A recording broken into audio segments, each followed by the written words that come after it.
Moed Katan Daf contains one Mishnah. From the beginning of the Daf until the Mishnah, the Gemara discusses the two halachos we've seen in our last Mishnah, that of hunting rodents, which may be destroying your field. We saw a difference between two types of fields. The Gemara will discuss the halachos of those two differences, and then we also talked about rebuilding a broken fence. The Gemara will discuss which type of fenced-in areas that apply to. Is that a garden or a courtyard? Then we'll get to the Mishnah, which will introduce the topic of looking at a negat saras. Do we look at a negat saras and chal moed? Now, this is not a question of too much work. This is a question of if you're going to see the nega and you're going to end up giving a psak, which will be harmful to the guy, then you're causing him to lose his simchas yontif. So in what circumstances do we allow a kohen to look at a nega on Yom Tov, and what circumstances do we not allow him to look at a Yom Tov so as not to cause pain and discomfort to the person who's received it? So let's begin. So the Gemara is discussing the halacha of hunting rodents, and we had said that a orchard of trees that's affected by rodents, so they're destroying the trees, you're allowed to hunt them in the normal way. However, an orchard of grain or a field of grain, they're not so terribly affected by the rodents, and therefore you have to hunt them in a strange way. So Gemara says, what is the strange way? What is the shino you need to do? So Gemara says the normal way is defined as making a hole in the ground where the rodent lives and inserting a trap. That would be the normal way to hunt it. A strange way to do it would be to stick a metal rod or an axe into the ground, soften up the earth, and have it collapse on top of him in his lair, which he digs in the ground, and then that would cause it to crush him, and that would be a abnormal way of hunting him. That's what you're allowed to do in a field of grain on Chol HaMoed and on Shemitah. Now the Gemara says, this that we said you have to do it in a strange way in a field of grain is only if the field of grain is not near an orchard. If it's near the city or something like that, so then you have no reason to hunt it in a normal way because it's not really going to destroy the field that much. If, however, it's near an orchard, you got to be afraid that these rodents are going to move from your field of grain to your field of trees, and a field of trees is very much lost and destroyed by these rodents, and therefore you're allowed to hunt them in the normal way. Okay, now the mission moves on to discuss fixing a fence. We had said that you are allowed to fix a fence, but you're not allowed to build a fence in the first place. Someone says, what does it mean to fix a fence? So two versions of how you fix it, and again, this is not a full-fledged fixing. That would be forbidden on Chol HaMoed. So Rav Yosef says you fix it by using palm fronds and leaves. You weave them together. It's a very weak repair, but that's the only thing you're allowed to do on Chol HaMoed and on Shemitah. There's a Mishnah that we've seen that says you fix it by stacking stones, but you do not cement them in place. That's what you're allowed to do. Okay, now the Gemara wants to limit this halacha. And we said that you're not allowed to do a normal construction. You're not allowed to rebuild the fence. So Rav Chisda says that's only the fence around the garden, where you not have that much of a loss if the fence remains broken. What's going to happen already? Somebody's going to walk into your garden and steal the fruits or destroy the fruits. An animal will get in. But if it's your courtyard where somebody can get into your property and really steal something important, there you're allowed to fix the fence in the first place. You're allowed to actually build a strong fence, even on Chol HaMoed. All right, now the Gemara wants to prove whether this is true or not. So there's two versions to the next step. One, we're going to bring the same brisa. One, it will show that it's a proof to Rav Chisda, and then the Gemara will say that it's not. And the other version is that it's a kasha on Rav Chisda, and then we'll say that it is. So it's two inverted versions of the same Gemara. So the Gemara brings the brisa. The brisa says we have a wall of a courtyard, which is leaning into Rosh Hashanah, and it's in danger of collapse. It could hurt somebody. You're allowed to knock it down and rebuild it again, even on Chol HaMoed. So the Gemara says, so you see that if you have a reason to, you're allowed to knock it down and rebuild it. So therefore, it's permitted, just like Rav Chisda said, that the wall of a courtyard you would be allowed to rebuild on Chol HaMoed. And the Mishnah, which says that you have to do it in a strange way, is only talking about a garden. Of course, this is not a right from there. Over there, the issue is the sakana. It's dangerous, it could fall on somebody. But in our case, where it's just going to be knocked down and you won't have a functional wall, not necessarily would you be allowed to rebuild it.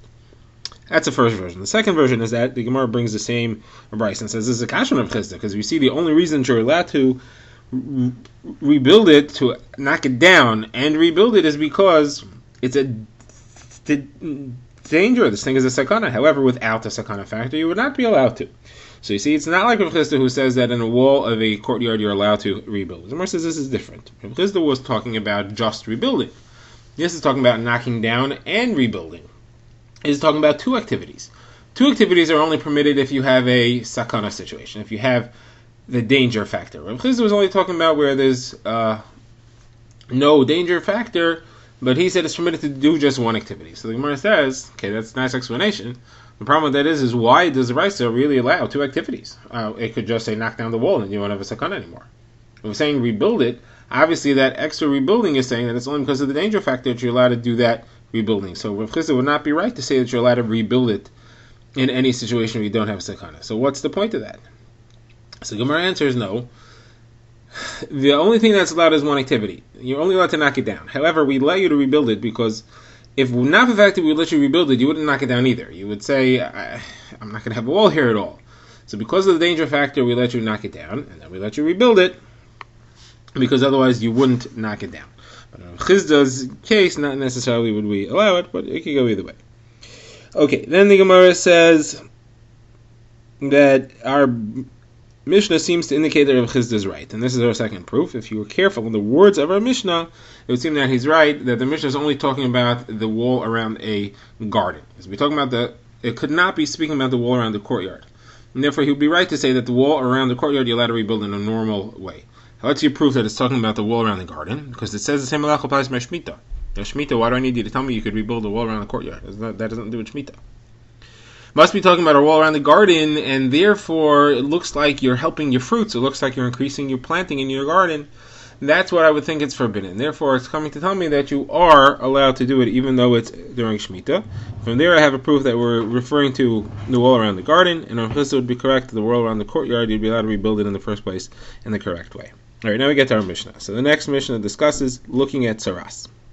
So we have a machlokes between Rabbi Meir and the Chachamim, which the Gemara later brings a brisa, which they identify as Rav Yosi. Some Rishonim have the Girsa in the Mishnah as well. That it's Rav Yosi. Rav Meir says you're allowed to look at the Tzaras, and you only give him a lenient ruling if that's your decision. If your decision is that he's Tameh or something terrible, some strict ruling, you don't say anything.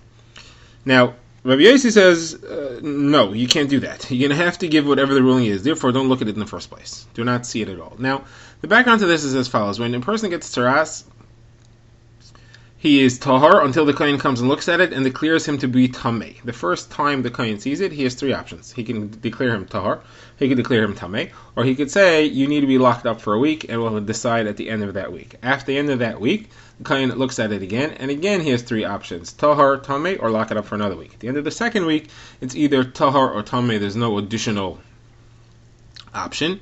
And once he's tameh, if he becomes tameh already, the kohen looks at it again every now and then to see if it has healed and he's become tahar. Then he can begin the tahara process. So the declaration of the kohen only, the halacha only changes when the kohen declares it. The Gemara will prove this later. When the kohen says you become tameh, that's when it becomes tameh. If the tzaras is in a situation that warrants that psak, does not make him tameh automatically. You need the kohen to say it. So therefore, Rabbi Meir and Rabbi Yosi both agree to that. They both agree that until the kohen comes and says something, there's no problem. Nothing's happened yet. And therefore, we prefer to let it just run. Rabbi Meir says you could look at it and give him a lenient psak. And if you will decide that it's a strict psak, don't say anything. Rabbi Yosi says, no, if you're going to look at it, you're going to have to give a psak one way or another. You cannot keep it to yourself. And therefore, don't look at it, just in case it's a terrible psak for him. You don't want to ruin his Simchas Yom Tov. So now the Gemara quotes a brisa that fleshes this out a little bit. And then the Gemara says, what case are we talking about? There's many different stages here. Are we talking about somebody who's tahar and is being seen for the first time? We're talking about somebody who's locked up for a week and is being seen then. We're talking about somebody who's locked up for 2 weeks and then it could go only 2 ways. Or we're talking about somebody who's tameh already. We have four different situations. Somebody who's tahar after 1 week, after 2 weeks, or somebody who's tameh already and he can only become tahar from here on in. So we want to know, where is this machlokes apply? Now, the general rule is going to be as follows. If the person doesn't stand to gain anything, don't look at it. You're not going to do anything for him. If you're not going to improve his situation by giving a psak, there's no reason to look at it. So if the only possibility is that things will stay the same and get worse, don't look at it. Now, and everybody will agree to that. There's no reason to. If the only thing that can happen is that it'll get better and it can't get worse, then everybody would agree. Of course you should look at it. What do you stand to lose? The only time you have a machlokes is if it could get better or it could get worse. So there, Rav Meir says, look at it and only tell him the psak if it gets better. And Rav Meir says, since you can't do that, you're going to have to you're going to have to not look at it all. So let's go through the cases. So, what if the guy is tahor? So there's no machlokes over there. Everybody agrees you should not look at it because you cannot possibly improve the situation. All you can do is make it worse. You could lock him up, you could declare him tameh, you can't make it any better. If it's after the first week, so over there, the Gemara says there is no machlokes either, because what could you possibly do for the guy? You could declare him tar, which means you could improve the situation. You could say he has to be locked up again, which doesn't get any worse. Now that's all that Rashi says. Tosaf says, what about the third option of him becoming tamei? Tosaf says, no, you definitely don't have to declare him tamei. You always have the option of saying, I don't know, that he has to be locked up for a second week. Therefore, in this case, you're definitely not going to be stuck making the situation worse. Either you'll be able to declare him tahar, or you'll leave it the same. You won't have to be forced to say that he's tamei, and therefore, in a case like this, everybody agrees you should look at it. The machlokes is after 2 weeks. Here, you no longer have an option of continuing the lockup. So you might make it better by making him tahar. According to Rabbi Meir, you won't have to declare him tamei. You could wait until after Yantif. According to Rabbi, you will have to declare him tamei if he is. Therefore, don't look at it. You're only going to make the situation worse. Now, what about when he's tamei already? What would the halacha be over here? So here the Gemara brings Rebbe. The Gemara brings two different versions of what Rebbe says. It seems like the machlokes does apply here, and the question is, who's Rebbe paskening like here? According to one version, here Rebbe says the halacha is clearly like Rabbi Yossi. You definitely should not look at it because you're only going to make it worse. And according to a different version, here the halacha is like Rabbi Meir. You definitely should look at it because you're going to make it better than you did before. So the Gemara asks this contradiction in Rebbe. The Gemara says it's a machlokes to know what Rebbe held. It could be that you'll make it better, it could be that you'll make it worse. The Gemara explains as follows. If the guy's tamei already, all right, you could maybe declare him tahar, or you could leave him be tamei. Now, according to the simplest version, if you declare him tahar, you're making things better for him. And therefore, you have no possibility of making it worse. You may make it better, and of course you should look at it on Yontif, why not? You're going to allow him to start his process whereby he's allowed to rejoin the rest of Klal Yisrael. He doesn't have to be locked up in his tumah. That's not the lockup to see what will happen, but that he's outside the camp and that he's stuck outside the camp. That's the simplest explanation. Then the Gemara says, but there's another version that says, actually, when somebody who's tamei on Yontif, he's already tamei mitzora vadai, if you're going to make him tahar now, you're going to make things worse for him. He prefers to stay tamei until Yontif is over than to become tahar in the middle. And the reason for that is because as long as he's tamei, he's allowed to be together with his wife. He can't be together with the rest of Klal Yisrael, but he's allowed to be together with his wife. He's allowed to have simchas yontif together with his wife. Once you declare him tahar, he has to start the tahara process, which means he needs 7 clean days, and he has to have 7 days where he's separated from his wife. That's the halacha for the first 7 days after he's declared tahar, and he has to start the tahara process. He can't be with his wife. Even though he could go rejoin the rest of Klal Yisrael, he can't be together with his wife. And he would rather be with his wife than rejoin Klal Yisrael. So you're making things worse for him. And therefore, in that case, you should not do anything. That would be the version that holds that Rebbe Paskins there, that you definitely should not look at it like a Yossi because you're just going to make things worse. You won't make things better in that case. So again, so the machlokes between the two versions is, does a person prefer to become tahar or to begin the tahara process so that he could come back into the camp even though he can't be with his wife, and therefore you may make things better and you should look at it? Or does the person prefer to be together with his wife even though he can't be with the rest of Klal Yisrael, and therefore if you declare him tahar, you're going to make all kinds of problems. Therefore you should not look at it. Now, Rebbe's obviously holding like Rabbi Yossi in the sense that if you have to give a bad psak, you have to give it. You can't hold it back. And the question is, if you declare him tahar, is that going to be bad for him, or is that going to be good for him? Depends on what we assume the person prefers. So now the Gemara says, is this true that a person, when he becomes declared tahar from his tumah, is not allowed to be together with his wife anymore, but the entire time that he's tamei is allowed to be together with his wife? So the Gemara says, yes, it's true. It's actually machlokes. Gemara quotes a brisa on the pasuk,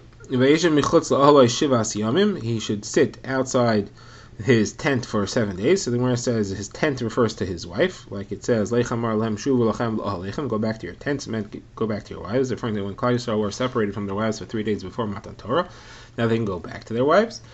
So here we see a pasuk that clearly says you can tell him that he has the mitzvah, that is, has to be away from his wife for 7 days. So what is the 7 days referring to? It's referring to the first 7 days of his tahara process. Rabbi Yehuda says it's only that time that he has to be away from his wife, but the entire time up till then he is allowed to be together with his wife, even though he was a definite tamei mitzvah. Rabbi Yehuda says no, it's a kal v'chomer. If during these 7 days when he's beginning his tahara he has to be away from his wife, you learn from there that during the previous 7 days he for sure had to be away from his wife. So this is Machlokes Tanaim in the Brisa. Rav Chia says that I discussed this with Rebbe, and I said that Rebbe taught us that Yosam, the son of Uziel, the King Uziel got Tsaras, and his son Yosam took him over. But Yosam was born when Uziel was in the time of being a Tamei Mitzayra. As a matter, he was conceived during that time, and that means that Uziel was allowed to be together with his wife, even though he was a Tamei Mitzayra at that time, and therefore you see a psak like Rabbi Yehuda that you are allowed to be together with your wife when Tamei Mitzayra. So Gemara says that Rebbe said to Rabbi Chia, yes, I agree, I hold the exact same way. And the question between the two of them, the Gemara explains between the two opinions, is do you make a kal chomer from the first days of Tahara to the rest of the time? Okay, now the Gemara wants to know, where did Rabbi Meir and Rabbi Yossi both get this halacha that it's up to the Kohen to decide whether to make the person Tamei or not, and until the Kohen declares him Tamei, he's Tahar. Now, according to Rabbi Yossi, you have to declare it when you see it. According to Rabbi Meir, you could hold off on declaring it even when you see it, but he's not that he's Tamei automatically before the Kohen comes. That's for sure not the case. So where do you get this from? So Gemara has two sources for this. Machlok is what the correct source is. The first source comes from Rabbi Yehuda, the second one is from Rabbi. So Rabbi Yehuda says, you have a pasuk that says, B'yom heira'os bo, on the day that it is seen in it, simone tuma, he becomes tamei. So it's the day that's seen in it, meaning the day that you see it. And until you see it, there's no tuma there. It only starts when you see it, and then you declare it. And from this, you see, says Rabbi Yehuda, that you're certain days where you hold back and you don't look, so that you don't end up being matame somebody. What are those days? For example, a chasan during Sheva Brachas, you don't want to be matame him. You let him finish the Sheva Brachas. Same applies to not looking at his house, not looking at his clothing, if there's a nega teras on that. And on Yontif also, you don't look on Yontif, you wait until after Yontif so as not to mess up the guy's Samchas Yontif. Now, Rebbe says you don't need this pasuk. It's a different source.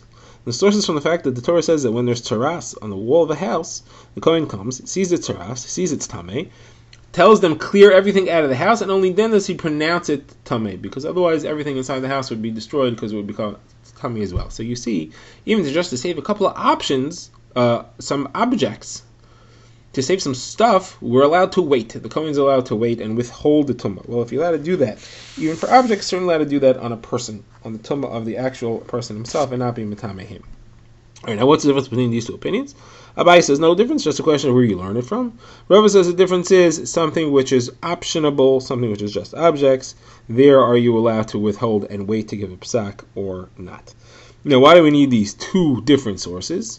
So, according to Rabbi Yehuda, you cannot learn from the house, because the house halacha is a chiddush. Normally we say stones and wood, things attached to the ground, don't get any tumah. Here you have a rare case where stones and objects can become tamei.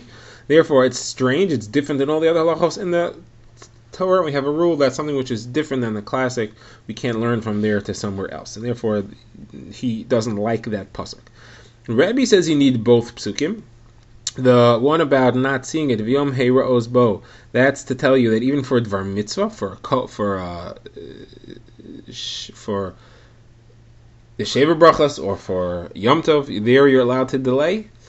If I would only have that, I would not know that for a dvar rishus, such as clearing out the guy's things from his house, that you're allowed to delay. And if you'd only have the source that's talking about the house, then there I would only say that that's where the nega is on the house, where it's not on the person itself. It's on the person itself, it becomes tamei automatically without the Kohen being needing to give a declaration, and therefore I need to have that source as well of B'yom Heira'os.